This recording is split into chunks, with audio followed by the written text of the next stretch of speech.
Tuesday, y'all.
What's up, my tokers, jokers, and smokers? It's Chef Rodney 117 here with another edition of Deliciously Dope's Daily Chronicles.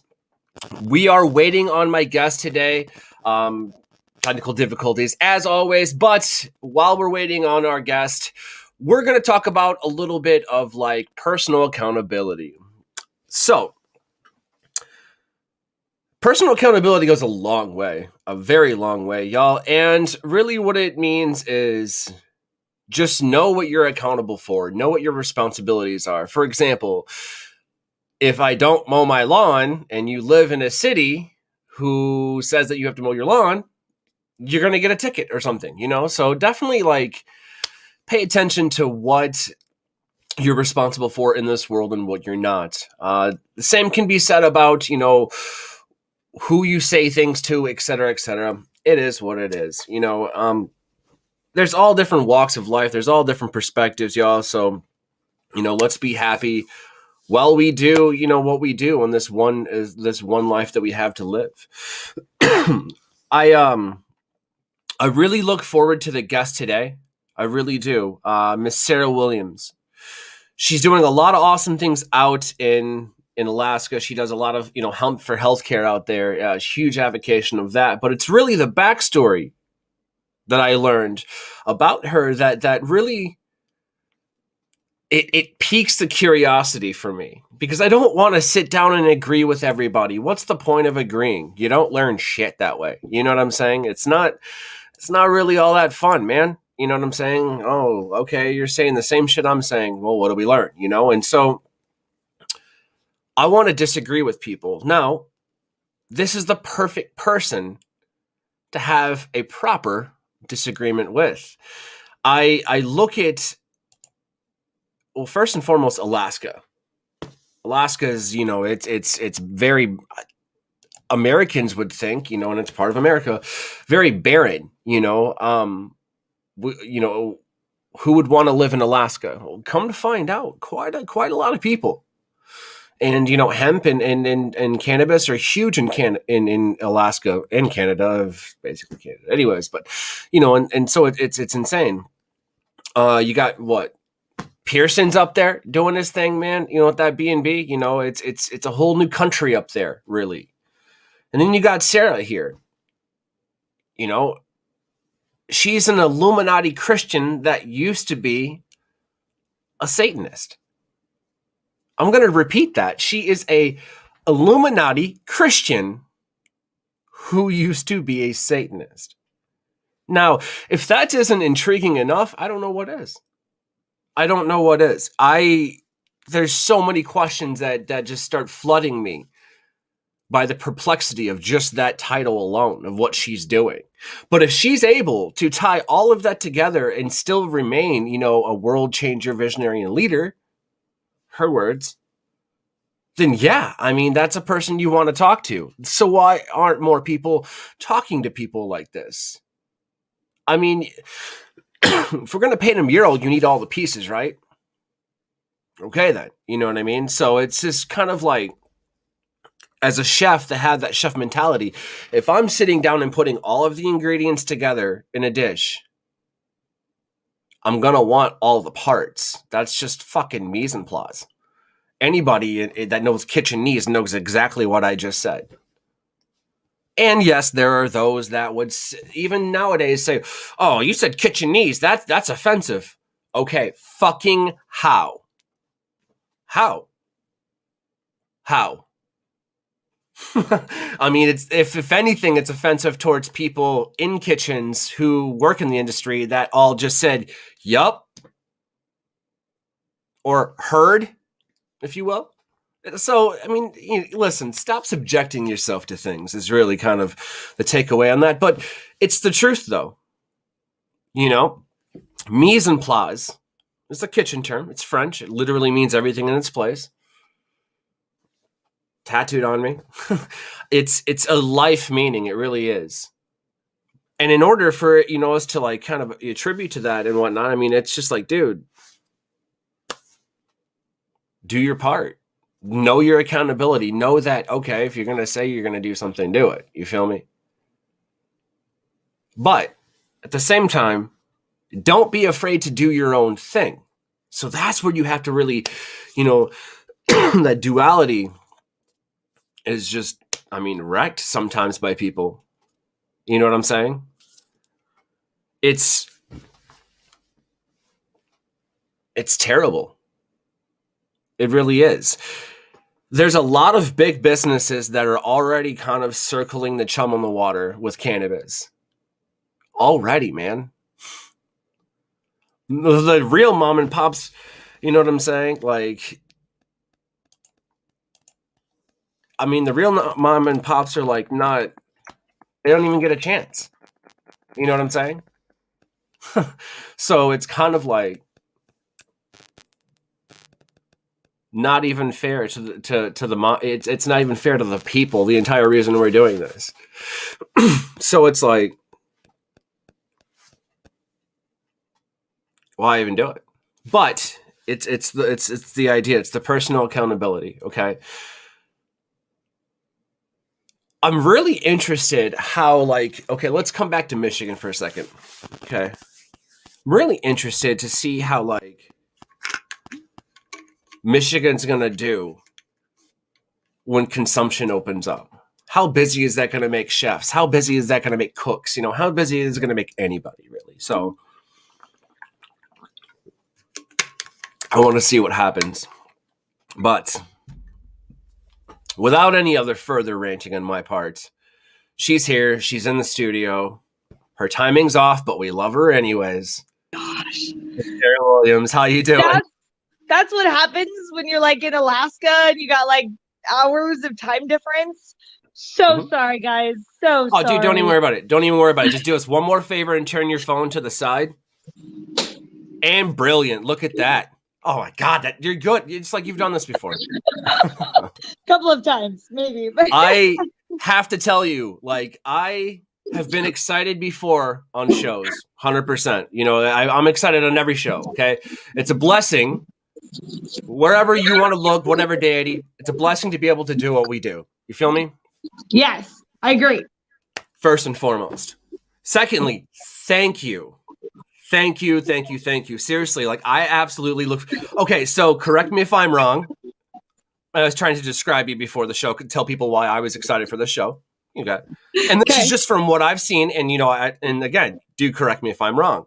Okay. But you are an Illuminati Christian who used to be a Satanist. Yes. Oh my God, folks. Confirmed. Okay. Yes. Ooh, you special breed of weird. Let's talk. Yep. Totally. Absolutely. That's my point. Absolutely.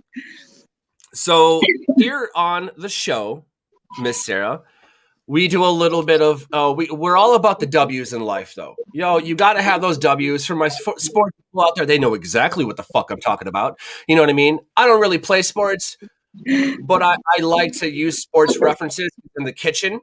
All that shit bleeds together. Plus, it just sounded cool at the time, and I was kind of baked. So, it is what it is. So we have, the first time W's, we have the favorite W's, like, what's your current favorite, et cetera, et cetera. You know what I'm saying? Like usually smoking weed. The crazy W's, like, just everybody has that story, and then the kind of like plan W's. All right, cool. We know you now. What do you plan? What can we expect from you? You know what I'm saying? Or like anything like that, or just, if it could happen. And in between there, we get to pepper our own little blend of, let's just get to know you. Let's get to know how that happened. Where did this start? Where did all of this start? So let's start with the first time W's and then continue on after we get to know the Miss Sara Williams, again, the Satanist that turned Christian Illuminati. Yeah. So, it started with, so cannabis and I have a late in life relationship. So I came to know the plant when I was 34 for the first time. And I smoked it in my like utility room. My husband was like, "Hey, try this. This will help." Just a little bit of background about me. I am a survivor of a high school shooting from when I was 18 years old. Plus a variety of childhood abuse, verbal, mental, physical, sexual, whole kit and caboodle.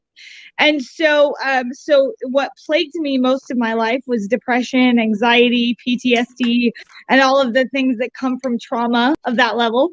And so I would attempt to take pharmaceuticals and they would leave me numb and empty. And I just it never worked. But in high school, my parents were parole and probation officers. Okay. So I didn't smoke weed, right? That you didn't do that. That just wasn't okay. No. So fast forward then to meeting my husband in 2014 or 2012.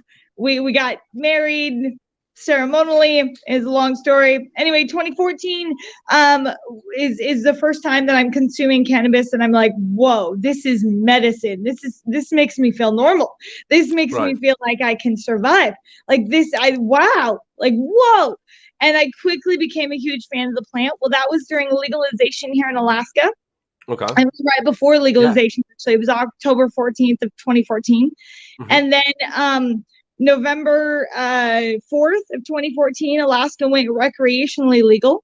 And then December 14th of 2014, my husband and I decided to be we're going to be a seed to sale. We're going to do it all. I have my master's degree in business administration. I have a bachelor's degree in political science. So we just decided to go the whole thing. I didn't have a dime to my name to do it, but I knew I could be a person that could attract the investor and attract the money.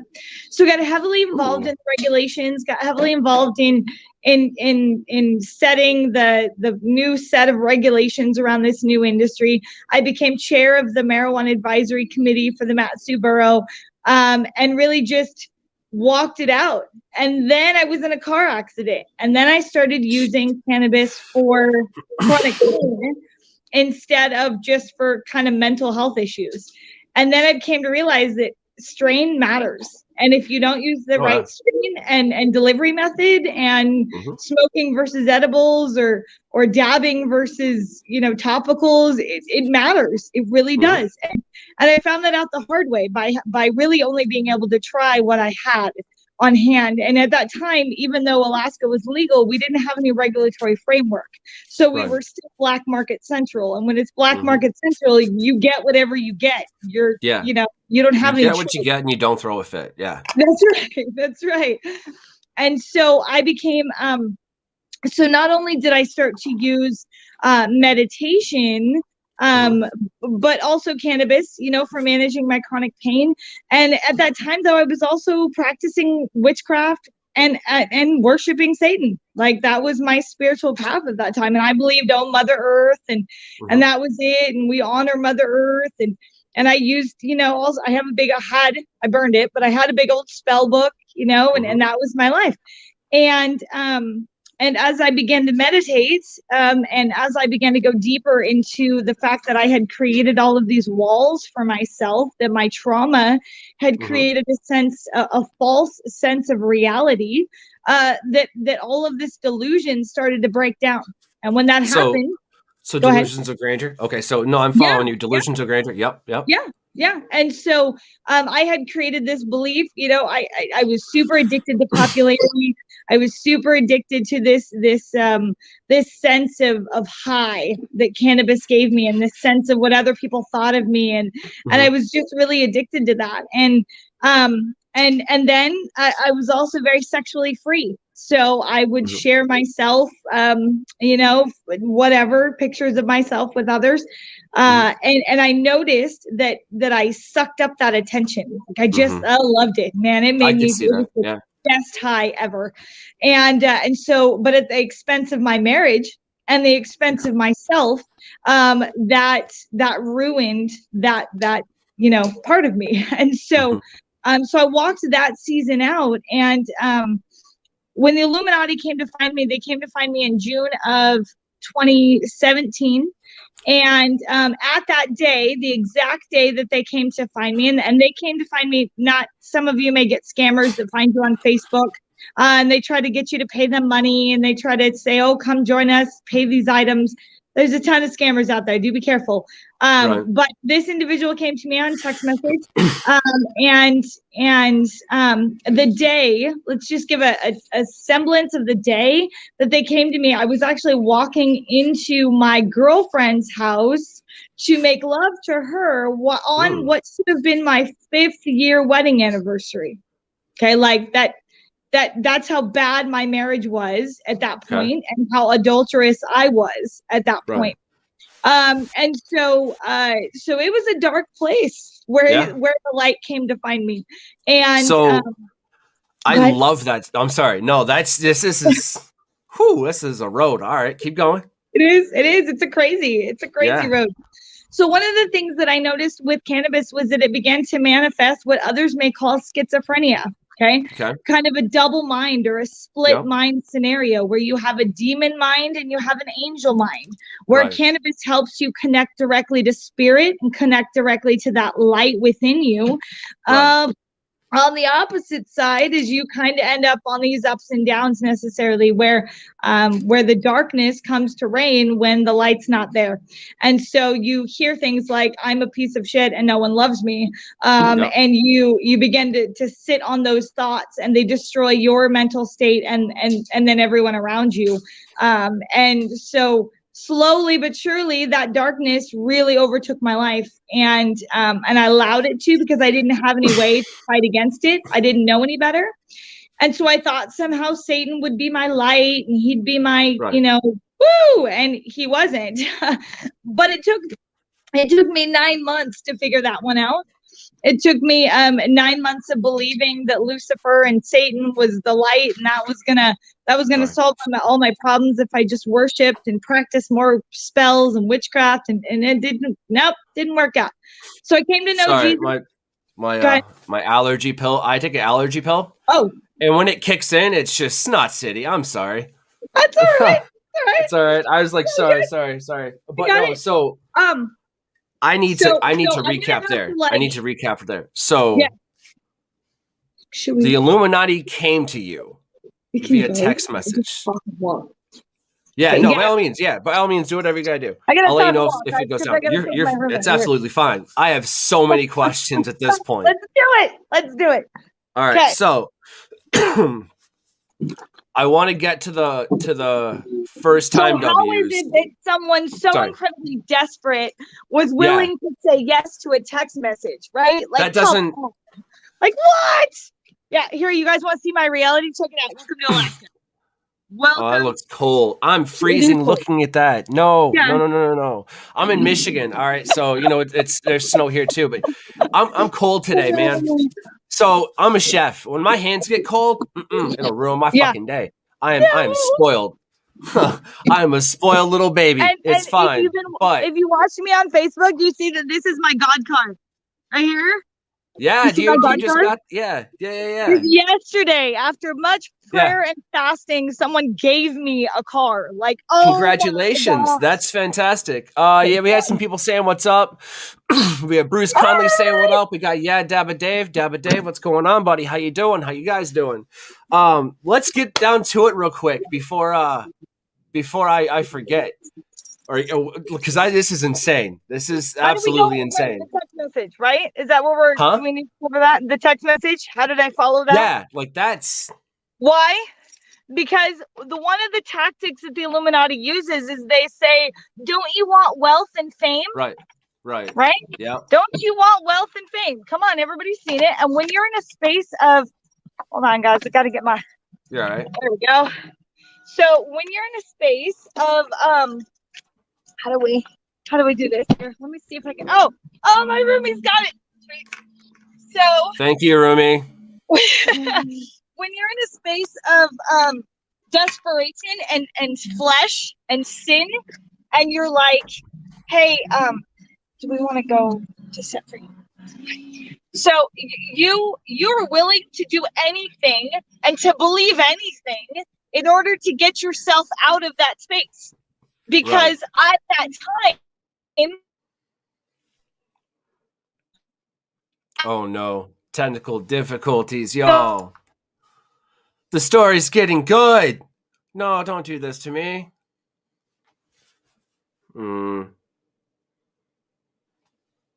We'll see if it gets better. It might catch up. Okay, so to recap, y'all. Hold on. Oh, there it is. Okay, so I was just about to recap. Switch from Wi-Fi to. Okay, we better. Yep, you're good. So, oh man. So they played on my fleshy desire to get some relief to my situation. Okay. And I absolutely I hook, line, and sinker bought it. And then I was like, okay, well, what is this Illuminati thing about? So they send me to the website, illuminatiofficial.org. And then they ask you to read the Illuminatium, the First Testament. And so that's where you learn that it's about being a global citizen. It's about being someone who is committed to unification, abundance for all, someone who is committed to the discovery of knowledge, looking at the oath and realizing that there's a hierarchy out there on the planet that we all know. I mean, we've seen it. There's an elite. Don't be so blind that you can't see that the elite is in control. Right. And yet there has to come a new world order if we're going to bring about abundance for all. If we're going to bring about equality for all human beings in all places, we've got to shake some things up, right? Some things have to be changed, especially when it comes to cannabis and hemp and what hemp can do. And so through my journey, I knew that I would need wealth and I would need fame if I was going to legalize cannabis globally, because that was my dream. That was my mission. Like, I knew that's what my calling was.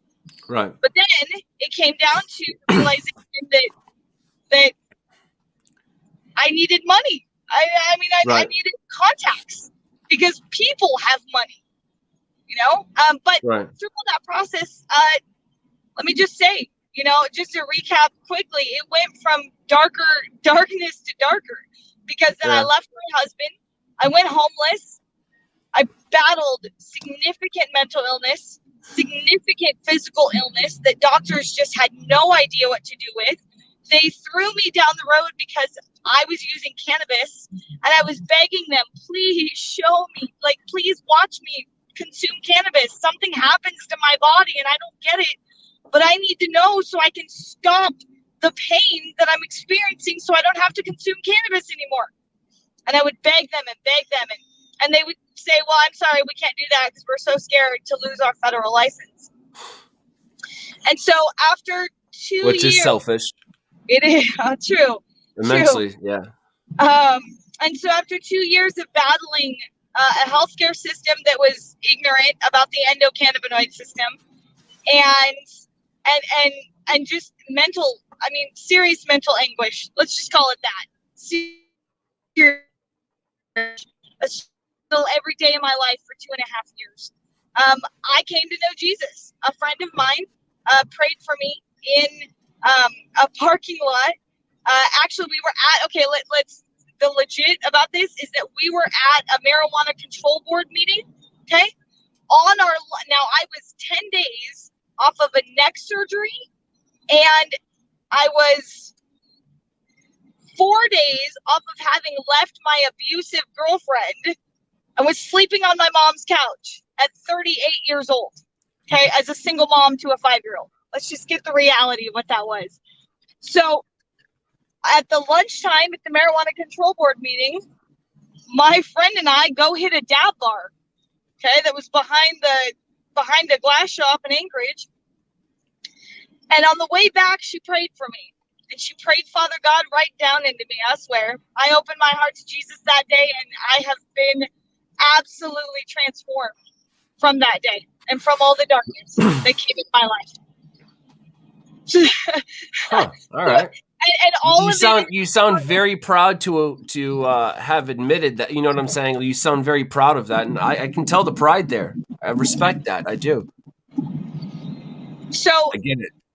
the following of the light was not just like, the light is within us, is within all of us, and what it manifests as at your current time in your reality is different.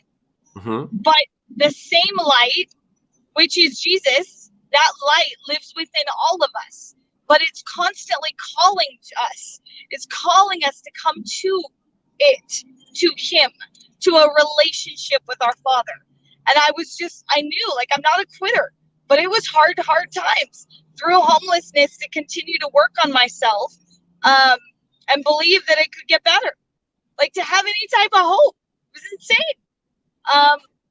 Especially in a world, and I know that Michigan and California and everywhere else isn't any different, but in a world that thinks, well, if you're homeless, you're just lazy.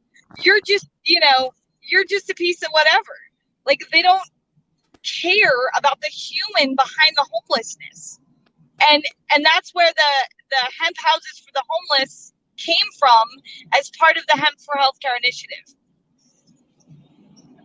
Wow. Damn. All right. So it's safe to assume, y'all, that she knows what the fuck she's talking about.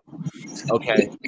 Also, on this show, Miss Sarah, there's no hold barred. Like, if you disagree, make sure you can back it up. And I know you can. I'm not worried about that. We know you're legit now. I didn't question it. I just didn't know how it came together. And I was like, all right. The one thing I didn't think of, you know what I'm saying? Because it's just like, when you hear a story that profound, that prolific, you're like, how in the fuck can you connect that? That's a quantum leap. But dude, I get it. And I'm going to help you a little bit and just kind of sum up, like, in my mind. It's a vibe. Vibes change. Vibrations change throughout life. It doesn't matter what walk of life you are. I've met Satanists that are now Christian pastors. Pastors, excuse me, not pastors. That's cows belong there. Christians do not. You know what I'm saying? But the point is, I've seen people all walks of life. I have reverends of different faiths in pastors and bishops and whole nine in my family. I was raised in the Bible Belt of fucking America. Just imagine how I felt growing up. You know what my religion is now? I'm a Nordic pagan. So when I talk about Odin, when I talk about Ragnarok, all of that shit, it's not shit. But all of that, that's my religion. In my religion, do you know what we really give a shit about? Living a good life. That's it. Right. Absolutely. Or you don't get to go to Valhalla. That's it. That's it. We're not going to sacrifice you anymore. I mean, that was a thing. We did do that. Sorry, y'all. But it was to our own people. So it's like, Now, the realization of an Illuminati member is that we are one species times 8 billion different varieties. So the truth is you and I are the same human species um that we're like, look at it this way. We are robots of flesh and blood. Okay. From the moment that sperm and that egg hit Bang. together and began to create you, the programming that is you became to be, right? So whatever your mom went under, whatever she consumed during her pregnancy, whatever influences you've experienced, music, culture, language, location, geography, social media, whatever influences you've experienced over the course of your life have programmed you. When you wake up and you realize you can program you can choose to influence yourself in a certain way towards a certain path. There's power in that, right? There's power in that.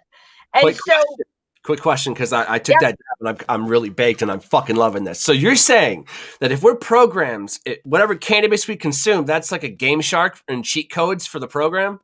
In a way it is, because it can damage things and it can improve things. So right. It can raise up your consciousness, right? I like to call it cannabis infused Christ consciousness. Okay. Because for the first year of my walk, I consumed and got high every day. And then my pastor said the words to me, there's no high like the Most High. And I was like, oh, that's right. So get high on Jesus. And so as I deepened my relationship with the Lord and felt the power of the Holy Spirit change in my life, I didn't need cannabis anymore. And I'm 20 months sober at this point.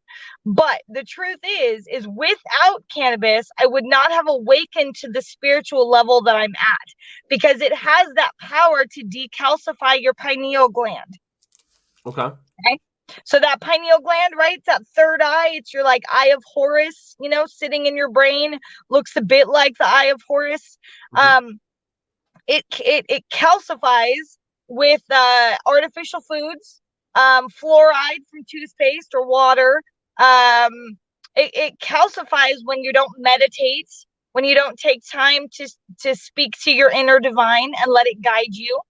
Okay, so calcification of that leads to death. Not just life death, but spiritual death. Okay. What we have a problem with society. To gingers, though. What was that? Does this apply to gingers? I don't know. I don't have any. Gingers. Well, of course it does. Because it applies to all human beings. So it doesn't matter what color. I had to throw one joke in. I am a ginger, so I'm allowed to say that. Okay. So no, I was just curious. I'm sorry. I'm high. You're fine. You're fine. So it applies, to everyone. And the reality is, yes, cannabis can help you awaken your spiritual path. Okay. Absolutely. Which totally makes sense, because my perspective from that, and I do agree with this, okay? I agree. I don't hear anything bad thus far. You feel me? Like, you're just a certain kind of weird, which is absolutely fine. I fucking vibe with that. I love that. Goddamn book, though, please. Like, they're not trying to take us in the Lord's name in vain, but at the same time, I mean that in a very humble way. That's just the chef in me. Sorry, no censor, But at the same time, I'm not being mean when I say that. But seriously, you absolutely 100% should write a book. Oh, I know. It's in the works. It's like I've got like maybe 10, 20, 30, I don't know, 40 pages into it. It's a process. I've been told. Entire family of rednecks, they're loud and proud, and they'll tell you, okay, scattered all throughout the Midwest, okay? I'm talking from Kentucky, from Indiana down to Florida, actually, and they would absolutely love to read that book, watch that movie. They would love this right now. They'd be like, wait, huh? It's a whiplash of an emotions. I can only imagine the ups and downs that you actually went through. That's whew. Okay, guys. Praise God, though. Jesus is good. So with that, walking it out, June 14th, I got saved of 2018. That was the day I gave my heart to the Lord. 4 years later. September 22nd, 2018 was when he downloaded the Hemp for Healthcare idea. It was very simple. It was you tax hemp at a reasonable rate. Now, guys, I'm not talking like 20, 30% like current cannabis taxes around the country. Screw that. I'm talking about like 10, 15%, like a tithing amount. Okay. At the biomass level. All right. So no matter what that biomass is used for, we tax it at that biomass level. Then that biomass is used for the thousands of products hemp can make. And then so many. Right. And then we sell those products on hempforhealthcare.com. And we take the profits from hempforhealthcare.com and we pay for healthcare, as well as the tax revenue generated. We pay for healthcare for you, for your children, for everyone. Single payer healthcare system for the states. Now, this is not a federal program. This is not intended to be a federal program. The federal government should not and cannot and no, should not be in your personal state centralized healthcare system. Why? Because the federal government can't do what they're doing right. So if they are trying to get into your healthcare system in your state and create like standards across the board for everybody, you can't do that. Every state is so wildly different and has wildly different healthcare needs for their population. So state centralized healthcare is vitally important. And so when you buy hemp, you fund healthcare. When you buy hemp, you realize if I get into a car accident or if I need to go to the hospital, it's paid for. I'm not going to end up, owing thousands, hundreds of thousands, millions of dollars in medical debt because I got sick, which was something I could not control. And now my children are going to be paying my medical debt. Like, this is ridiculous. Yeah, that's not okay. No civilized country out there lives like that. No, so America deserves better. Alaska deserves better. Yeah. So that's the Hemp for Healthcare initiative. And then there's two other pieces, and that's the Industrial Hemp for Prisons program. God does not condemn you for an arbitrary number of years because you make a mistake. Okay, it doesn't matter. It's not 10 years. Oh, like you have to suffer for 10, 20, 100 years because you made a mistake. You know what my mom used to tell me? My mom, she was Christian through and through. She came from a Baptist family. They accepted her as the redheaded stepchild. And she was the redhead. So, yeah. And this is in the middle of Tennessee. Okay. My grandmother, in high school, you read books, in public school. It is what it is. I checked out Harry Potter and the Sorcerer's Stone when it first came out. I was like, I was excited because I was like, I'm going to be the cool kid to read the book and get all the nerdy chicks. Did not work, by the way. But anyway, actually, here's the story about it real quick. Thanksgiving is around the time that it came down. I'm, 8, 9 years old. I get the book. We go down to Tennessee. I'm reading my book, and my granny, rocking in her chair, just got done cooking dinner, and we were waiting for everybody to show up, and she was doing her makeup on her couch because that's how she did it. So whatever. And she's like, what book are you reading? I go, oh, Harry Potter and the Sorcerer's Stone. She was like, what's it for? I was like, oh, it's a book report. You check out a book, you write down the book, and then you do the summary of what the book means, and you do presentation. She's like, oh, cool, what's it about? And I told her, and she snatched it out of my hands and threw it in the fireplace. Yeah.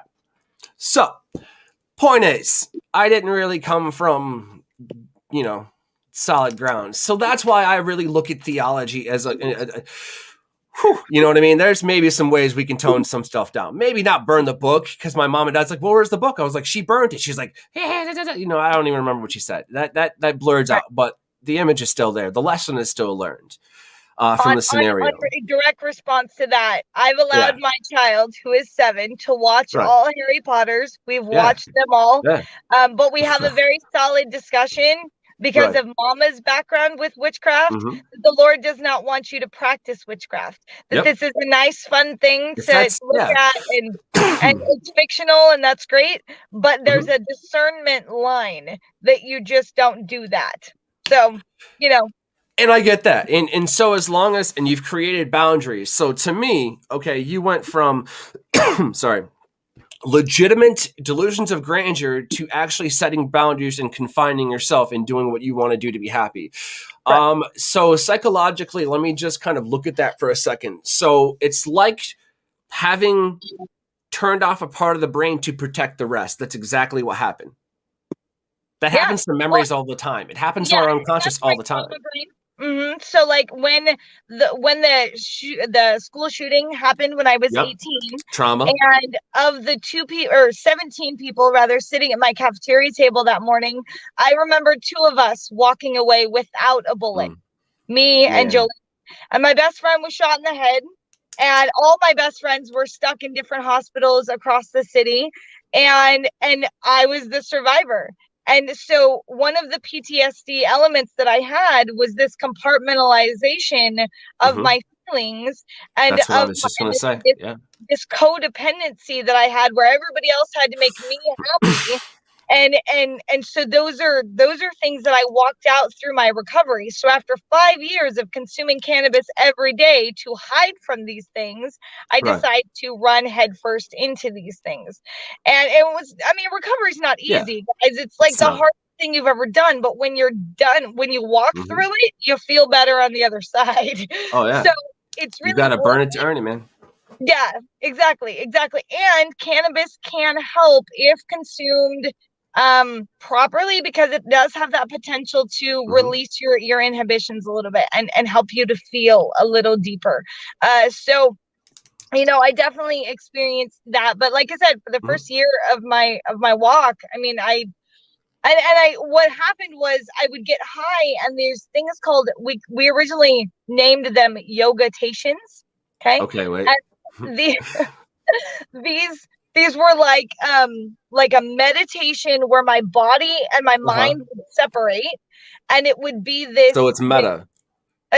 okay. And all of Metaphysical. a sudden, my body would start to realign and Yeah. pop itself back into place Huh. in these super weird yoga kind of looking moves. Yeah. And I had this neck injury, and I would start to taste spinal fluid when they would pop. So I'd go to the doctors and I'd say, gosh, this is what's happening. Please watch it. Please hear. The Right. second I consume cannabis, this starts to just like pop, Yeah. pop, pop, pop, pop. Oh. And of course, anyway, we discussed that. Yeah. So yogatation became something where if I didn't do a yogatation at the end of the day, like an hour, Mm-hmm. sometimes even as much as 3 hours, I wasn't set for the next day. I wasn't ready to keep going. And it Right. was something that physically, of course, I mean, kept me in great shape. I lost like a bunch of weight, but Yeah. ultimately, it was about what was going on inside of me. And so Right. what was going on inside was I was able to pull out all of those wrong thinking and all of those thoughts that I had been bombarded with as an abused kid, as a person who believed codependency was the way life was, and had, because I was I mean, friends, let me say, I was super selfish. I was very narcissistic. I thought Right. only about me. I only cared about me, to the So expense of everybody around me. And I'm not like that anymore, praise God. But he had to humble me greatly to get me there. right there. You're probably thinking, okay, this guy believes in Odin. All right, I guess. You probably don't disagree. You're like, hey, that's what it is, man. As long as you acknowledge, it's respect meets respect here. I Yeah. was raised to be Christian. I wasn't the only person in my family that wasn't saved. And then honestly, like, it's the same type of thing. I was looking for a sign and everything made sense to me. You know what I'm saying? And so that I just started to believe that. And it worked. You know what I'm saying? So I was like, all right, well, I'm not fucking hurting anybody. I'm not sacrificing goats anymore. You know what I'm saying? Like, so that's just my point. So it's just like, it's a vibe, and I get that. But you're probably wondering, sorry, I digress. How the hell I'm able to connect, how am I able to see this from your point of view? So a little bit about me. Very toxic, narcissistic asshole due to alcoholism because, well, working in a kitchen. Can't just blame that. Life decisions out the fucking window. You get the idea.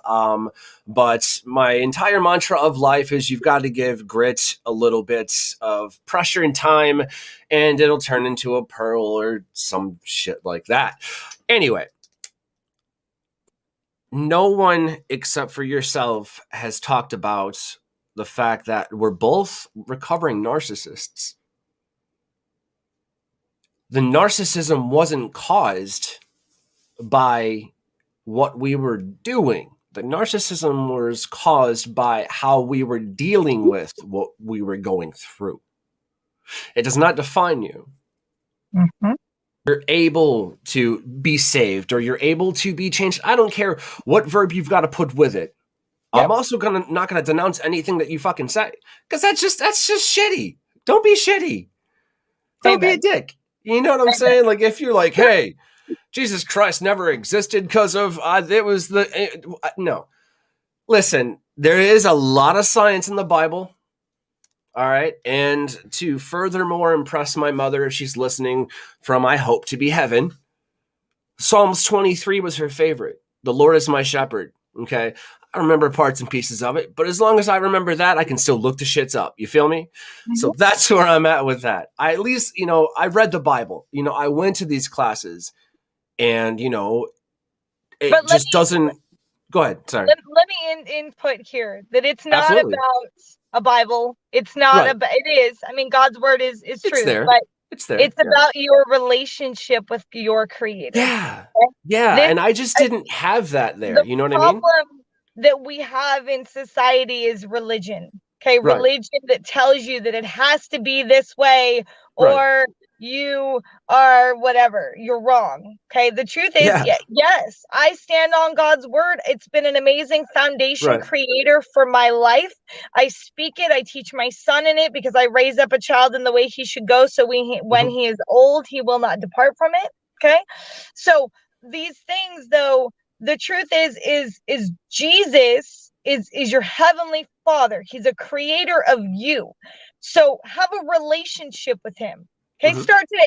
Hey, God, I know we haven't talked in a while, or maybe never, but hey, I really need this. Can you please provide it? That's called a prayer. Okay, the prayer works, dude. I'm sitting in a car that I fasted for 21 days, ate nothing, drank only liquids, and said, God, I need a new house, new car, and an income producing job. Either make my business produce income or bring income somehow into my life. Okay, so those were the fasts that, and he brought me the new home. Okay, he brought me the new car. So now let's go. Like, how ready are you? How ready are you? Come on. You are ready. Right? Well, let's go then. Let's go. Let's get to know you, Miss Sara Williams, if you don't mind. Let's get into the W's, girl. Like, that's. Ooh, if you don't stay in touch, I swear to God. Oh, whew. I'll rain hellfire. That's what my granny used to say. She said, I'll rain hellfire. I'm like, I don't know what that is. Wait a second. No, you want to bring the Holy Spirit fire. Well, yeah, that's what she told. See, I ain't gonna argue with Granny, but. And I'm one of those, so I was baptized in the Holy Spirit with the evidence of speaking in tongues. Okay, so tongues is something that freaks non-Christians or even some Christians out because they're like, what is that? And it's just your prayer language. It's just a direct line to the Holy Spirit. It's in my case, it's just Old Norse, but no one really speaks that anymore. So you just read it and learn it. You know what I'm saying? Amen. Runes and shit. That's pretty cool. I love it though. I love it because it's, if you're not doing some kind of like weekly online service, and stuff like that, and like looking into more how it can be a religion, you really should, especially in the United States. Huge ability for it. I'm actually going to put you in touch with one of my friends, Kelly, in Canada. She's actually a pastor of a cannabis church. You know what I'm saying? Like, and it's like she has members and all of that stuff, and it's across Canada. You guys should absolutely know each other. You feel me? Absolutely. Yeah. I think that'd be brilliant. I've got my friend Jessica Angeline out in Boston. She's doing the same thing. If y'all don't know each other, probably should. Because notice one thing, y'all. It's all women. It's all women. I'm all for that. But at the same time, like, y'all should be connected anyways, because women supporting women, I'm with that. Plus you're all saying this, not the same thing. Sorry, no. But you all believe in the same God. You're Christian. Yeah. I don't know what flavors, but I mean, for the most part, y'all are pretty agreeable. It's the same Christ. Exactly. So we'll definitely put you in touch with them. I love every minute of this, but I want to know about you. So let's dive right into it. How you feeling? I feel good. Let's keep going. Good. All right. First time W's. Who, what, when, where, and why? Who was with you the first time you smoked weed? My son's father, my husband, Okay. we're separated for 3 years now, but technically by law still married. So whatever. My former husband, yes. That's fine. Okay. First time W's, who, what, when, where, and why. What was the first thing you said or you smoked? Was you said it was a joint? No, it was a Okay. bowl, and it was Bowl. Bubba Kush, and Ooh, it a was good one to the start most with. spider-minded out. It was his first harvest, and it was Oh, so like after that, it only yeah. got better from there. But Okay. Yeah, yeah, yeah. Because your first grow is ever either your worst or your best. yeah, So it was it's we had some spider auto mites galore, flowers. Oh yeah, we didn't have spider mites, but here's the problem. So we threw down 2 auto flowers and we threw down a bunch of regular seeds. Um, we lost one for a male, no big deal. Happens. That's 1 out of a dozen's not bad. We lost one because the seed just didn't take, so no big deal. Recycle the dirt. You know what I'm saying? All the while, the auto flowers just kept going, and like we didn't keep up with them on the same. And then our autoflower suffered, so we really didn't get the yield that we wanted to out of them, which is unfortunate. But the yield we did get is quality shit. I will tell you, it's crystal. I'll send you some pictures. There's crystal. You can't. It just sticks to you. Oh, it's amazing. You know, we're burping the yeah, jars and the whole nine. It's insane. It's insane. Just makes you feel positive. But yeah, we got another 3 months for the other harvest, and the way it's looking good. It's looking like nice, Christmas. Looking good, like good, good, good. Yes. First time W's, who, what, when, where, and why. When was your first time smoking a left-handed cigarette, a joint?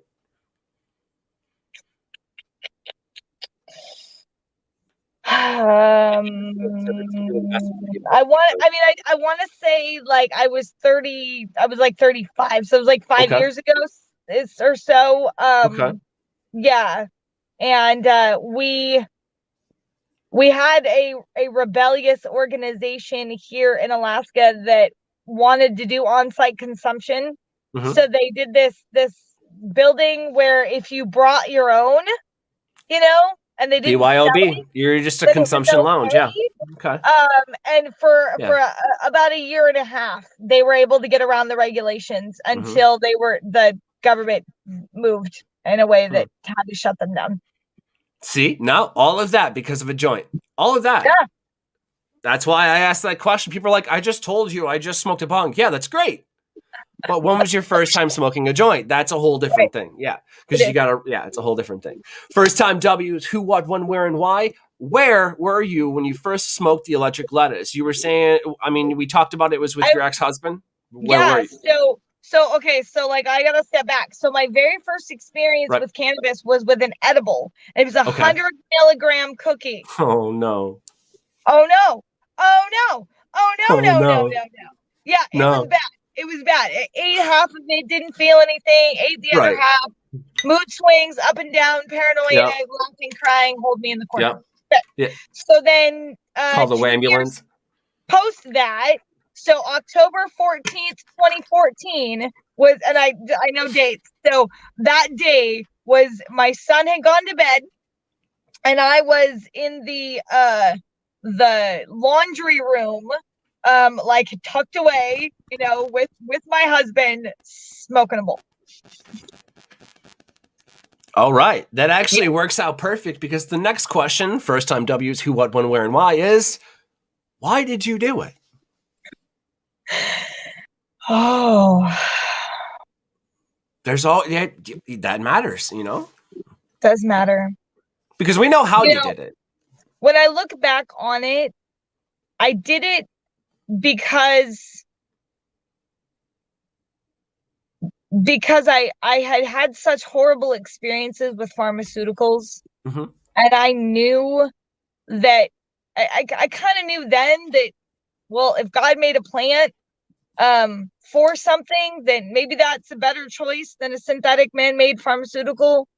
I felt a little pressure maybe from my husband at the time to try it because he was using it. He's a military veteran and did 4 tours, 2 to Iraq and 2 to Afghanistan. So he used it for his PTSD and his He's seen some shit. Whatnot. Yeah. And so I just you know, but I think really it was just trying to find something that would make me feel normal again.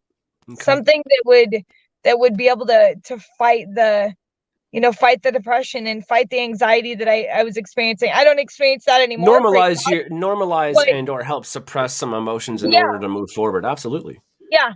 Yeah. Huh. Yeah. And I love it. Pharmaceuticals just didn't do it. I had so many bad experiences with them that it wasn't, I was so done. Right. Done. I feel that. Well, damn. I mean, I'm with it. I'm with it. Well, in order to figure out why you are who you are and what made you shift from that actually leads us to our second set of questions, our favorite W's, the favorite things you're doing now. Okay. Who, what, when, where, and why. Miss Sara, who is your favorite person to smoke weed with currently? Well, I no one, because I don't smoke anymore, because I don't consume anymore. Okay, fair enough. That, that's fine. Favorite W's, who, what, when, where, and why. Let's say this then. What was your favorite way to consume cannabis? I think it was a solid tie between smoking and dabbing. Okay. I actually agree with that because as a chef, I do cook it. I put it in my food I do just more than just put it in my food. I do cold juice the leaves and things of that nature. I do it all because if you want healing from the full spectrum, you got to have the terpenes before the burn off. You know what I'm saying? Yeah. Yeah. And now I consume hemp seed in nearly everything I eat. So I'm still consuming the cannabis plant, just not a lot of protein that way. Yeah. A lot of protein. Fat, omega 6s and 3s. But yeah, for me it was about having kind of that instant release, and edibles, I could never get a dosage that wouldn't knock me on the floor and just and it was terrifying at times because it was very often it was too much within overstimulation for sure. Yeah, I get that. I mean, and that's because with edibles that you have more of a psychedelic effect because of some of the enzymes and proteins that are produced by the liver after digesting and whatnot. Yep. So as a chef, knowing that's important to offset those, you can actually just use CBD, but that's a whole nother. That's favorite W's, who, what, when, where, and why. When did you really find like you really enjoyed smoking weed? There was a time, I would say for the first year when it was very social, it brought together because it started to see, as a result of my PTSD, I have social anxiety. And so I'm going to still speak that and say that I had, but cannabis allowed me and really helped me to just have some, what I like to call can of courage, just shut down the fear about what anyone else was thinking of me and just be me in a social setting. And so I really enjoyed probably the first 2 years of my consumption, where it was consuming in a social setting and bringing up, lots of munchies and lots of joy and laughing. And then when I started meditating with it, well, that changed things a great deal because I began to use the plant as a spiritual supplement instead of just like a relaxant, Yeah, like abusing it. Yeah, absolutely. I get it. Favorite W's, who, what, when, where, and why. Why did you smoke weed back then? You were saying you were just abusing it, and now you've learned to use it as a spiritual substance. I like that. This next one, next section, crazy W's. It's all about kind of like, okay, it's going to help us kind of piece that together. Because there's that one time where it just, okay, too much is enough. So you know exactly what I'm talking about. Okay, that one situation because we all have it. I had it, you had it. It's there. That's going to help us bridge that gap. It's helping us cross this violent yet, calm. I don't even want to call you a river, but a river. You know what I'm saying? Like nothing bad, but like, yo, we ain't stopping you. I want to share two stories. Absolutely. One story. We did this. So since we couldn't officially make money at selling cannabis right out of the gate, we went ahead and put on these events, these product tasting events, where they got free product, but they had to pay to come to the event, right? So a suggested donation, if you will. Right. And so so we put together a number of people who wanted to come into the industry, and we wanted to showcase their brand, and so we put together a bunch of things, and we had Baked Alaska. We had a company that came and did a bunch of edibles, right? So they came and they catered this event, and so you were pretty much guaranteed to leave there, all sorts of feeling toasted. Yeah. Well, so this was down in Anchorage, and so I live in Wasilla, so we had to drive from Anchorage. It's about a 45-minute drive, and in the middle is Eagle River. That's about 15 minutes up from where we were in Anchorage. So all right, so we pack everything up. We had a great event. We send everybody off, and my husband and I start driving, and we get to Eagle River, and we stop at the gas station, and we're like, okay, that's when the edibles hit. We need to pull over. This is not gonna work.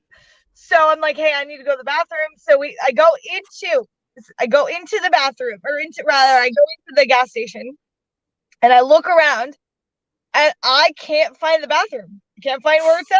I'm looking around, and I'm like, dude, they're watching me. Like, they're watching me. Like, and I can't find. I'm so high, I can't figure out where the bathroom is at the gas station.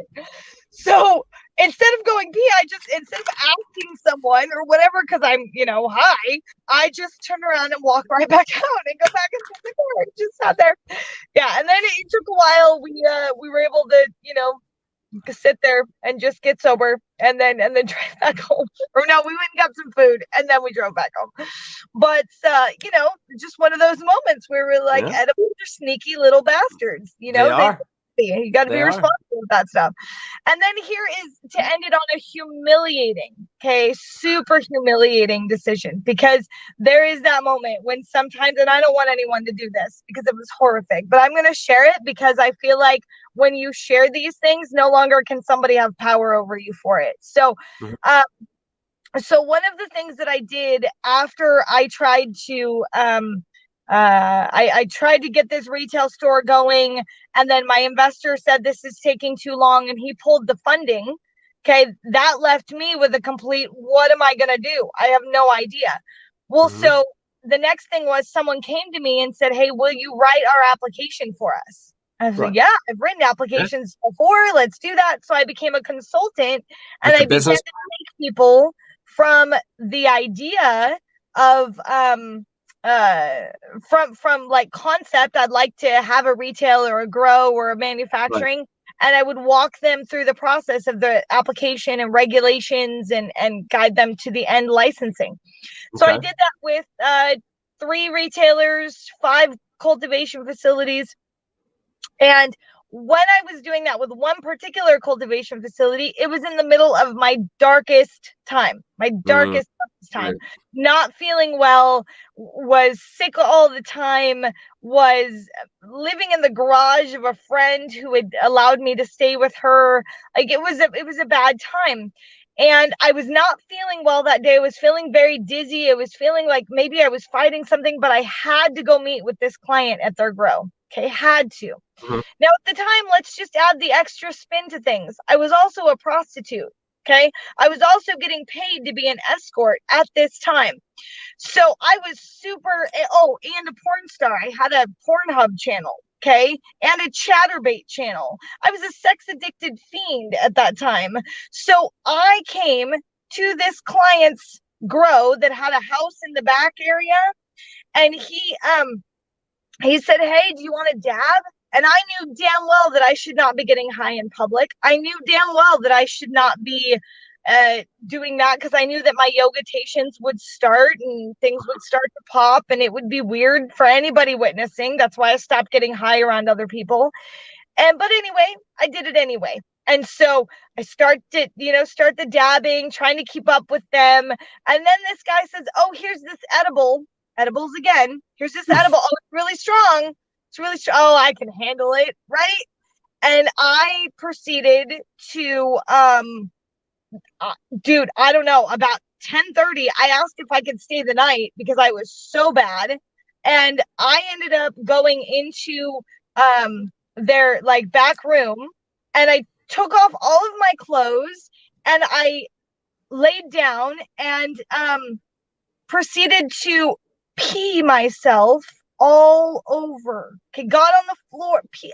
I had a urinary tract infection, and I had no idea that I had one. But consuming all of that cannabis forced all of that bacteria out of my system. It was horrific, horrific. It was like so embarrassing, so incredibly embarrassing. So embarrassing. And so like I'm all like inviting these guys into the bedroom, and it was horrible, dude. Awful. Guess what? I didn't wake up until 1:00 the next day.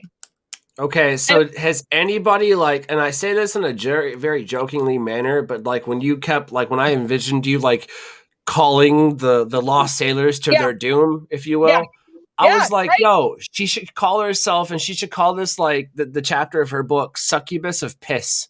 Yeah, yes. There you go. There you go. That sounds badass. I'm going to do it. It was Succubus of Piss. I'm sorry. But it's so horrible. No, that's it. I'll totally take that. That's great. That's great. Yeah, but that's exactly, but they laughed at me, and they recorded me, and they, you know, and so there's got to be, whether that guy recorded it or I don't know, but it's out there, you know. So for me, wanting to like be a political leader one day, you know, and wanting to be like leading people, and knowing that there are horrific things that I did in my past that could come back to haunt me, you know, I just pray for seed failure. You know, like everything you do in life is planting a seed. And so in some seeds, we need to pray for crop failure, because that's one of those crops that I definitely am like, are you, I'm going to say one word. Sure. And I really hope that you know what I'm talking about. And I'm sure that you do. Speaking of seeds. Okay. Do you know what the term phytoremediation is? Hemp is the best at it. Absolutely. We're going to clean that soil. Yes. Yeah. All right. So that's why I'm going to be growing a lot of hemp or cannabis. It's the same thing. It's the same canna strain. Different strains, obviously, but it's the same idea, concept as well. And believe it or not, sunflowers are really good at it as well. Nice. Okay. Not as like high up, but they are on that list. So fuck it, I'll take those. You know, so that's why I grow mine. You know what I mean? That's one of the reasons. If you really want to get pissed about it, people usually don't. I'll just like smoke this, and then they're like, all right. I love it though. I love it. That actually wraps up all of the crazy W's, the who, what, when, where, and why. Man, you explained everything with 2 amazing stories, but we have a neat little like end course, if you will. You know, we've had the amuse-bouche, we've had the good entree. We're waiting for this delicious, like, you know, I'll call it a mid-course, this tasting, this tapas, to finish off our palates. Yes. You know, fuck a dessert. We ate that shit at the beginning. You feel me? Yeah. These are the planned W. Planned W. Okay, right. In the end, it is what it is. Right. I agree with you that looking down the tunnel and looking at the light, really the only illusion there is the tunnel. You feel me?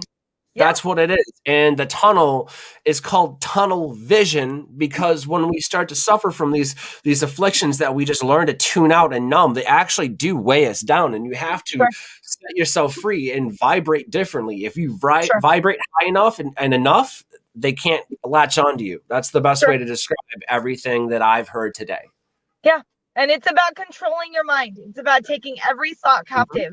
And it's about realizing that you're going to fight this. We're in a battle for our souls. So spiritual warfare is real. And there is an enemy. And he wants to keep you from your highest, most powerful driven. I say this in a very joking manner, but does that mean Constantine's real? Oh, like that movie?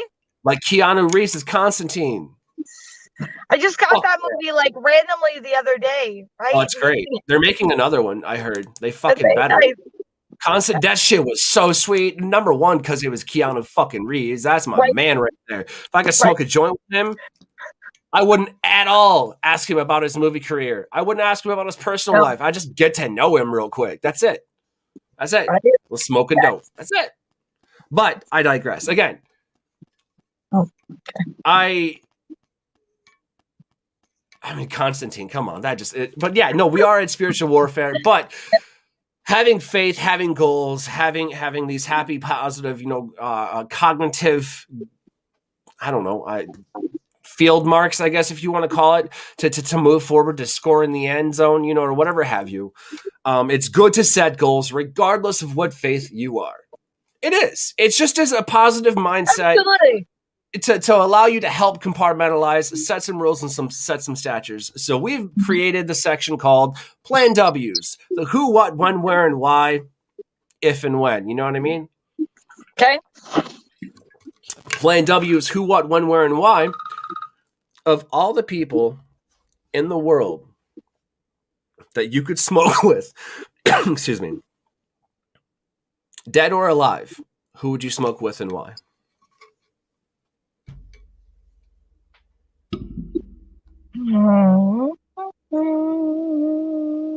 Give me a second here. Mm-hmm. Oh my goodness, my first response is Jesus. That's crazy. Okay, that's fine. That's fine. Little burning bush action, if you will. Yeah. Well, I don't know. That's fine. Dude, that's absolutely fine. That's the answer you want. Yo, so you're telling me that right now your answer, Plan W's who, what, when, where, and why, actually goes back and explains those what would Jesus do bracelets? Yeah, that bitch would just smoke weed. That's exactly what he would do. No wonder they were fucking popular. They had a hidden message, and then you flip it and like smoke weed, yo, or something like that. That'd be badass. You remember those things? Like you could get your name on it. Right. My mom, I have her Bible somewhere, or I think my dad does, but she was a Christian, she, Bible. And I had bought her, or my brother bought her a rainbow and a purple or something like that, WWJD bracelet at a flea market. Okay. She wore that for fucking years. And, you could see where it came off and stuff like that. And then when her chemo got really bad, she ended up taking it off and putting it in a Bible. I still have that somewhere. That's, it's important, I think. I don't know. Yeah, absolutely. But it came up. And so in Plan W's, that's my point. My mom's, what would Jesus do? He'd smoke weed. Oh, my mom smoked hella weed. I'm not even going to lie to you. My mom was a dirty Christian. I'm not going to lie to you. She was an extremely rebellious Baptist and not, strict enough to be a Methodist. So I was just like, all right. My mom also didn't wait around to witness anything. So being a Jehovah's Witness was out the fucking window. She's like, I don't bear witness to shit. She's like, I'm not going down for that. You know what I mean? So it's like, I get it. But my mom was a good Christian. She would give, and she would, provide, and she did a lot of good. So that's really what I do. That's who I would smoke with, really, honestly, to tell you the truth, to give, for your questions, give and take, right? Yeah. Plan W's, who, what, when, where, and why. What would you smoke with them? Like, yo, Jesus, here's a fat ass dab. Right. He's like, I know, and then lights it with his finger. I don't want to the Lord, but he did create the plant, so I've got to be honoring that level. I would definitely be prone to a concentrate, I think. Okay. Yeah. To a dab. So not an edible. Yeah, no. Okay. Just because I have such a hatred of edibles at this point in my life. I mean, yeah, it's safe to say that you do not have an affinity for edibles. Like that's, absolutely fucking not. I got you. That's fine.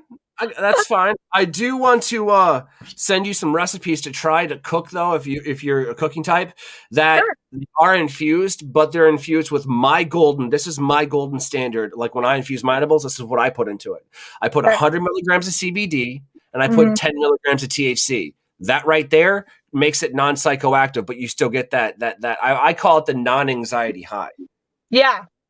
So, I've got a lot of recipes for you.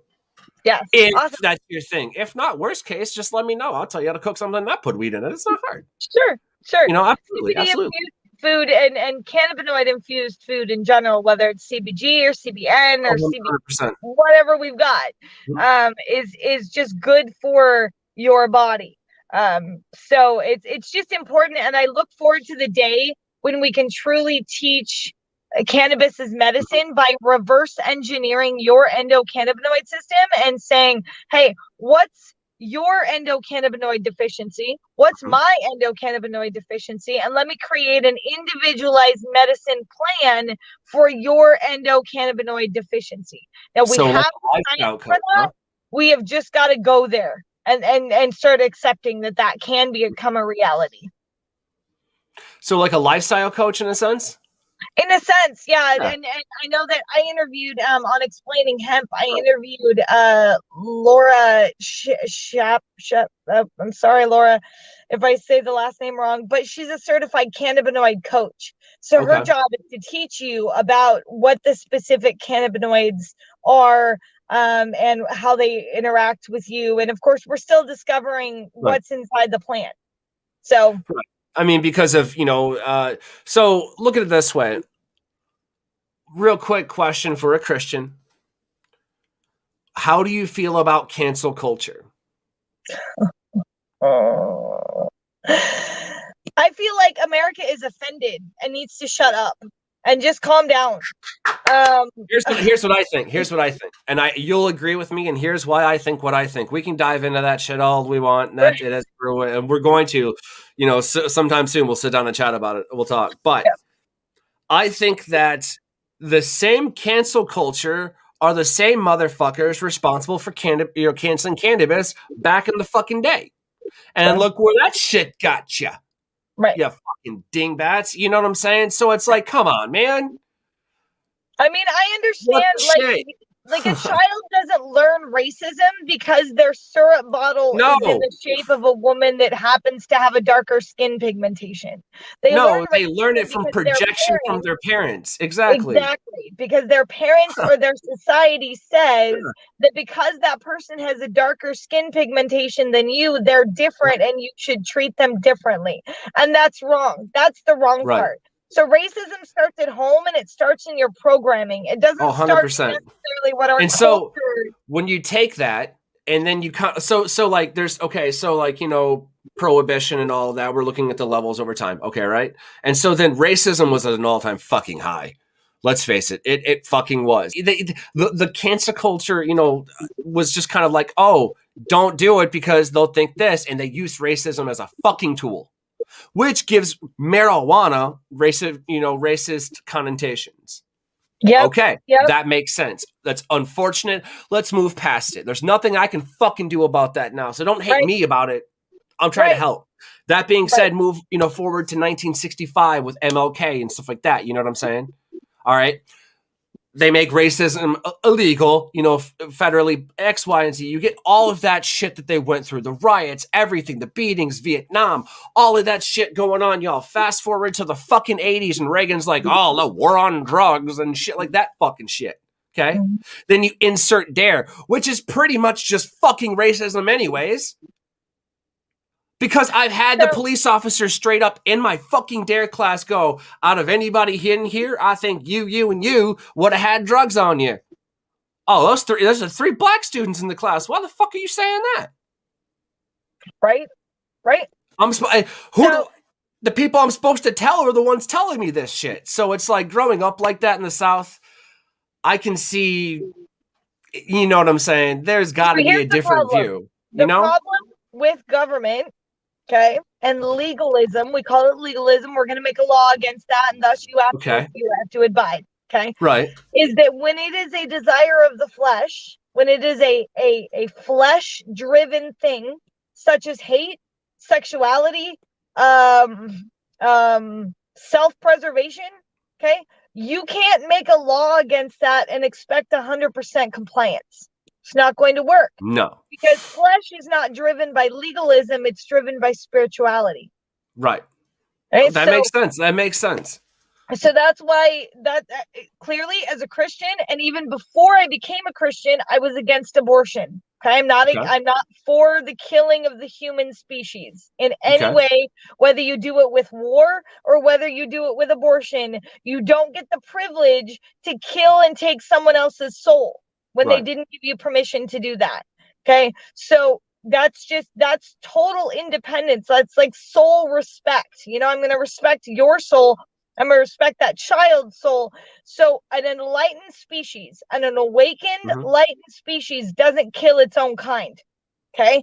So I will give you that, but I have a quick question though. Yes. So that being said, so not killing one species. Okay, let's say that's indoctrinated. It's now a world law. Okay. No more wars. And let's say people paid attention to it, right? Like I'm looking hypothetical. They respect it. Okay. Right. Let's say that it worked. Let's say no one ever broke that cardinal sin. Okay. Well, what about overpopulation? I mean, that's a good question. That's a solid question. That's an honest question. Like, what do you think about overpopulation if you're in the mindset of, okay, so question. What about like natural events like heart attacks or things of that nature? Like, how do you view that? I mean, I know when like someone of my family died medically, like there were some religious do not resuscitate orders and things of that nature. Sure. I get that. I get that. I respect that. That's absolutely fine. So I'll answer that in a spiritual response. Okay. Perfect. So a spiritual response is that illness does not come from God. Sickness does not come from God. It comes from His sin. stripes, we are healed. So, cancer, perfect example. I hear you had an experience with it in your life. Okay. So cancer is something that in every way would come from the devil. It is a kill, steal, and destroy kind of sickness. Okay. It's something that comes to kill your life, steal your happiness, steal your health, and destroy, your body. And so when we stand on the gospel and we say, okay, by his stripes we are healed, sometimes they still die. Sometimes the most like God-fearing, like God-loving, perfectly righteous Christian still dies of a disease. I'm not God. I don't know why. So your belief on that is, if you had to justify that for the taking of them, God called them home, is what you would say. That might be it. Okay. Yeah. Okay. I don't. I've heard that. That's why I say that. I guess I can say because being a Christian, you believe you see them later, so you don't experience death as if they're gone from you forever. They're just gone from you until you see them again. And so you look at it a little bit differently, but when it comes to sickness, you speak against it. You speak against it. You bind and cast out that spirit of illness now in Jesus' name. And you pour the blood of Jesus over it, and you fight against it, and you think healing thoughts, and you stand on God's word, and you just fight against it.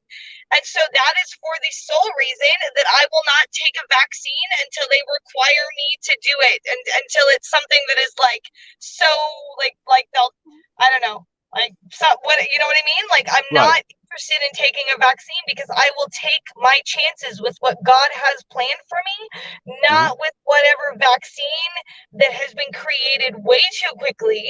And I could possibly die from the vaccine, let alone not even get any symptoms from this disease. Yep. Right? So no, thank you. I will not be taking a vaccine. But that's because I trust God. I trust God with my health. I trust him with my finances. I trust him with my life. It sounds like God's a pretty good sugar daddy for you right now. He's been amazing. Let's get it. Let's get it. I got nothing against that. Nothing at all. So blessing. I love it, man. It works. And it works. So on the plan W, smoking with God, you know what I'm saying? We'll go with concentrate. Okay. Yep. Who, what, when, where, and why? When would you like this to take place? It could be in the past. It could be, dude, it could, wherever. It doesn't matter what time. You know what I'm saying? Like, you can be like, 9:10 a.m. in 1864, Paris, France. No, I think on my first day home, on my first day into heaven, Okay. to kind of just take a backward look at it all. Because life can only understood. We live it forwards, but it's only understood backwards.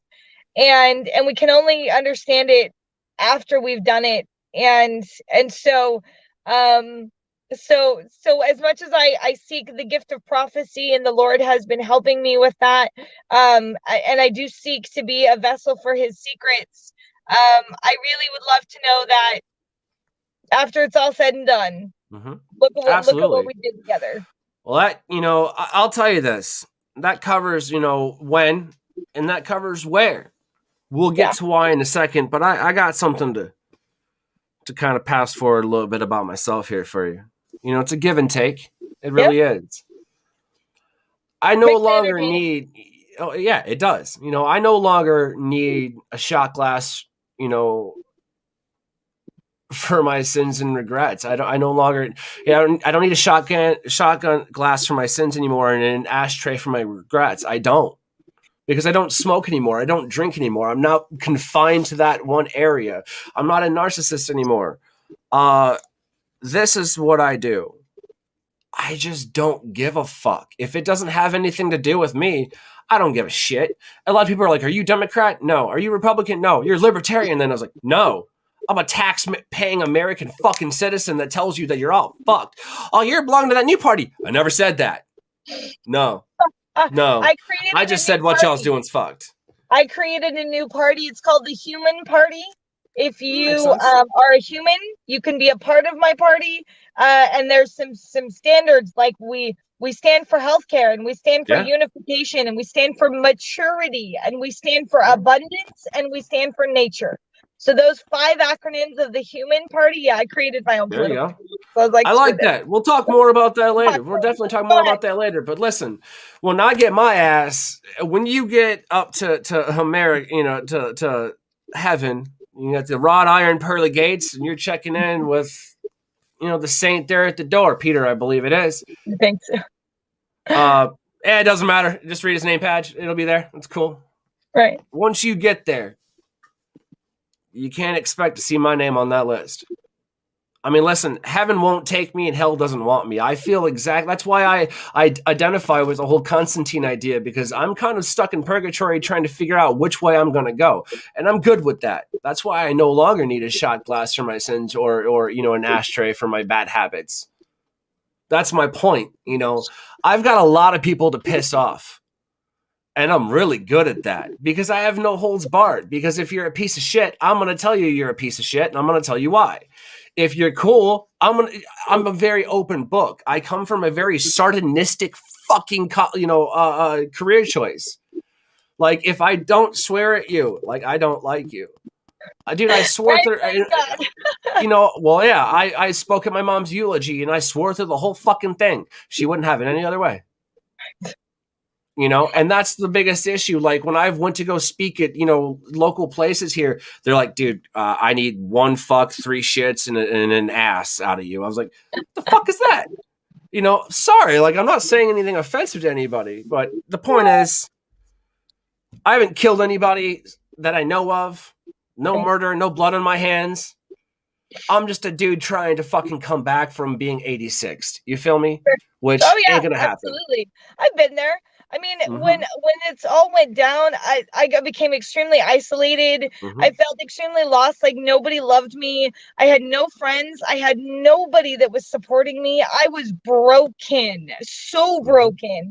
And by calling on the name of Jesus, and by choosing to get into God's word, and by choosing every day to pray and to worship and to go to church and to show up and to fellowship and to get over the old codependent self and to believe, to stop believing I need to have a relationship relationship with that old self and just start moving forward, my life drastically changed. I went from homelessness and broken relationships to healing and wholeness and restoration and It gave you redemption. some solidity, some foundation from your life. Yeah. And that's what God does. And so he loves you. If you're sitting in that situation, and Rodney, this might be for you and it might be for somebody else watching, but if you're in that situation where you feel like there's no way God could love you because of what you've done, you're letting the enemy lie to you, and you're letting them just lie to you. So here's what I want you to do. I want you to test something with me. Okay. Just do this. I'm not telling you got to go to church, and I'm not telling you got to call in the name of Jesus, although I hope that you do. What I'm saying is go and get a Bible, a holy Bible. Doesn't matter where it is, what it is, go get one, okay? And I want you to put your hand on it, and I want you to say, God, speak to me, and open your heart, and that's it. That's all you have to do. And then you just open it, wherever you open it, okay? Wherever your flesh opens it. Then I need you to just wherever your eyes land on, read until your soul is full. And when you get that moment and you realize that he will use his word to speak to you, you'll have a God encounter. And that's all I want for you. That's all I want for everyone, is just to have a God encounter. I'll be honest with you. I see no harm in that, honestly. The only Bible that I do have, I'm sure that my girlfriend has one somewhere in the house. And I'll have to ask her where my mom's is. That's what I'm getting to, because I have my mom's Bible. It's just my girlfriend likes to pack. This woman would be a whiz at Tetris. Okay, let me just tell you. I don't know where it's at because we don't practice that religion, but it's still important to me. And I know she was raised Christian and she went to youth groups and stuff like that. So we do have those books, and I will try that. Try it. I got nothing against it. For both of you, I've got nothing against it. Watch what happens, because when you go seeking him, we'll show you his face. And he'll show you that he loves you. I will say this, though. It's going to test my theory on whether or not this works on ginger people. Yes, it will test it. It'll totally test it. You'll have to report back. A gingivitis. I'm sorry. It's just... somebody called me an Auburn American about a month ago, and I was like, that... What? Yeah, an Auburn American. They're like, you can say that because you're an Auburn American. And I was like, first and foremost, where the fuck did you hear that? That's amazing. I was like, secondly, why don't I see? I'm offended. I don't see that now. Like, shit. No, I just, but whoa, Auburn American. This kind of leads us to the point to where, oh my God, like, you have so much going on. Ride this wave, girl. You feel me? Yes. Hang 10. Yeah. Just do me a favor. Glory to glory. Yeah, just do me a favor and watch out for sharks. That's what I'm going to say. Yeah. You understand? Watch out for fucking sharks, because they're everywhere. It doesn't matter what faith you believe in. It doesn't fucking matter shit, because guess what? There's no fucking fealty among thieves. Nope. None. So, sorry. That's okay. I was going to say, as you follow the Lord, as you learn to discern yourself spiritually and open yourself spiritually, you learn to discern that a little bit better. And you can see, because you learn to live in the spirit, and you learn to live that, oh, wait, that thing is not good for me. That thing, I'm going to break that thing off, but the truth is, I could not have done this without the power of the Holy Spirit. There's no way, because there are days when I just hit my face and I'm like, God, this isn't going to work. Nobody's going to do this. Like, nobody's buying from me. Why is this happening? Why can't do this? I'm not strong enough. And then I call on the Lord and he fills me back up. So that is the great thing about trusting in God, is that you no longer have to be the sole provider of the strength. There you have it, people. There you have it. Right? As far as playing W's, the who, what, when, where, and why. Why would you smoke with? That neat little bow. I love saying that's in a neat little bow. Right? Make it look fantastic. It's like, yeah, you could have an ice cream sundae, but without sprinkles, though. Right. Sprinkle, little Jesus. You know what I'm saying? Like, damn. So that plant brought me to the Lord. Like, in every way, smoking, that plant. Although it took me through a period of darkness, if it Mhm. hadn't been for that, I would not have walked to that moment when Jesus sent my friend Jessica to pray for me, and I began to walk out my relationship with Jesus. So just a why, like, just a reverence of saying thank you so much for putting this on the planet for Mhm. such a time as this, because it took There you all go. of this time for us Americans and us worldly people to wake up to the fact that our elite government is trying to control you, is Mhm. trying to keep you from understanding your highest best purpose, because if they can do that, they can control you, because sheep will go to a slaughter, lions do not. Mhm. And so we need a world of lions, we need a world of leaders. And so yeah, that's my The blood that's of my the lamb is worth 2 lions, by the way. yes. Yes. So my point is, being a pagan, a Nordic pagan, I can absolutely agree with a lot of those ideas. It all comes down to perception, and that's what makes us. That's where we celebrate our individualism, and that's what this is all about. Have not heard anything, intimidating about anything that you said today. I heard nothing offensive. I mean, here's the thing: like, if you go to church Sunday or you don't, with all due respect, I don't really give a shit. I'm not living your life. If you were to ask me to go with you, buy me lunch. You know what I'm saying? Like go ahead. You know what I'm saying? Like, fuck, let's. I'm not gonna say no. At the same Right. time, you can't, expect me to, have that moment. Like, if it doesn't happen when I'm sitting in the church, it doesn't happen. If I'm my hand in the Bible and I just don't feel that electric buzz, I don't know. So I can't say, Right. I can't commit to that. And I know you've heard that Right. before, and that's Yeah. fine. All But that at I the do same is time, and I testify, and that's I'll it, and that's my job. right. I'm gonna let you in a little bit of secret, because I know with your background, you're gonna know what this means. So numerology is huge with people like you. I know it is. 117 is numerological, because here's what happens, and I'll tell you why. Growing up, I played a video game, Halo. Anytime I was playing Halo, I was the world around me was good. I was with my friends. It was a good memory. In Halo, there's a character called Spartan. The main character is Spartan 117. Okay, fast forward. All right, I meet my first daughter's mother. The exit on the highway was 117, and she worked right next to the highway. My daughter's birthday, our daughter's birthday, 11/7. My mother died on 11/7.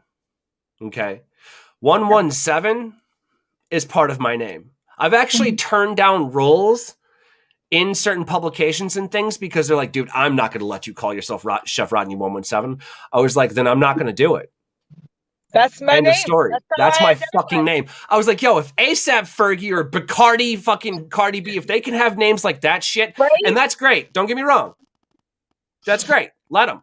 They've got like fucking emojis in their names and shit. That's great. I don't give a shit. Why can't I have a number in my name? Right. Blink 182, Sum 41. I mean, come on. This has been a thing for a while. Yeah. Then Yep. when you tell them it's of religious importance, they don't fuck with you.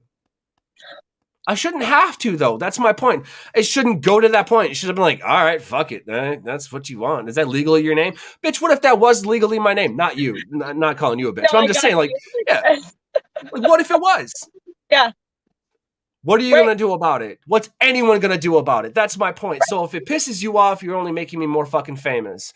And we get it. No matter what faith, though, because there's room enough on this fucking earth, this planet. Yo, we on Mars now. You know what I'm saying? No, This universe yes. for everyone, man. Yep. For everyone. And that's my point. Like, I know I'm going to be in Alaska, hopefully this year. I am going to seek you out. Hopefully. I mean, Perfect. actually, to tell you the truth, how far are you from, I think, Fairbanks? Fairbanks. I'm about six hours from Fairbanks. Okay. So it would be a decent hike. But the good thing is, my buddy Pearson, he lives up there. He owns a B&B. So there you go. You know what I'm saying? Yeah. I definitely, he's going to get mad at me because it's either Fairbanks or Anchorage. I want to say it's Fairbanks. Okay. I want to say it's Fairbanks. He's going to get so mad, but I'm going there. So that just sounds like, a fucking gay old time to me. If it's Anchorage, it's only 45 minutes. Okay. So, 6-1, we'll say. Either way, you're covered. It don't matter. But the point is, like, I want to go up there. I want to do like a little bit of an infused menu. You know what I'm saying? Not something that you're going to be zonked out of. But like I was saying, 100 milligrams CBD to 10 milligrams THC. You're going to feel great. And we're talking over 5 courses. Right. So plenty to hang out and do. I would absolutely love it, to meet you up there. I'm actually going to bring my dad, and he's a huge Christian. He would love that. You know what I'm saying? So that would be really cool for him. I will invite you right now to our church. We have just an amazing spirit-filled church. And so, yes, absolutely. I love it. I love it. I definitely want to kick that. Oh, yeah. I want to kick that invite out. Where can people find you? Your website-wise. So, of course, on Facebook there, Sara Williams, AK on Facebook, hempforhealthcare.com. Please buy hemp. If you don't buy hemp, this Hemp for Healthcare mission doesn't work. It don't work. Yeah. So you got to buy hemp. Hashtag buy hemp. You can find me on Hemp for Healthcare in Alaska and Hemp for Healthcare in America, both on Facebook. Hemp Alaska on Twitter. Get that Twitter. Instagram, it's Hemp for Healthcare AK. I think that's about it for now. That's fantastic. LinkedIn. Oh yeah, I'm about to start posting these on LinkedIn. I was told to definitely move over there, so I got to do all that, take care of all that today. So there's a couple phone calls I got to make to some people on my end, but cool. That's fantastic. I'm definitely going to start following those. I want to know more about it. Unfortunately, we ran well over time today. Sorry. I'm sorry. But I wanted to hear it all. I wanted it all. And that's the thing. If you're a fan of this podcast at all, if you're a fan of this show at all, you know that it's all or nothing, y'all. Once I learn about something, I'm going to obsess about it because let's face it, I'm a fucking chef. Sorry. But thank you. Thank you, Sarah, so much. It's amazing to be able to sit down and actually have a fucking conversation with someone. So thank you. Thank you very much. Absolutely. And I look forward to watching you. Just grow. Thank you. Thank you. Rodney, can I bless you real quick? Absolutely. Absolutely. Lord God, may the Lord bless you. May he keep you. May he lift up his face towards you. May he be gracious to you. And may he most of all during these times of uncertainty give you peace. In Jesus' mighty name we pray. Amen. Amen. Thank you very much. All right. It's all right. I appreciate it. Well, it was a pleasure, y'all. My tokers, my jokers, my smokers, the wonderful Miss Sara Williams here. Sarah, I appreciate you. Thank you very much. Y'all, we've had another episode of Deliciously Dope's Daily Chronicles. I'm your boy, Chef Rodney, 117. So excited. I'm going to go back and watch that because I was taking notes, y'all. It's just insane. Thank you again, Miss Sara Williams. Thank you. But I'll see you guys Thursday, 117, same joint. You know where it's at. Peace. Check the mic and make sure it sound right, boys.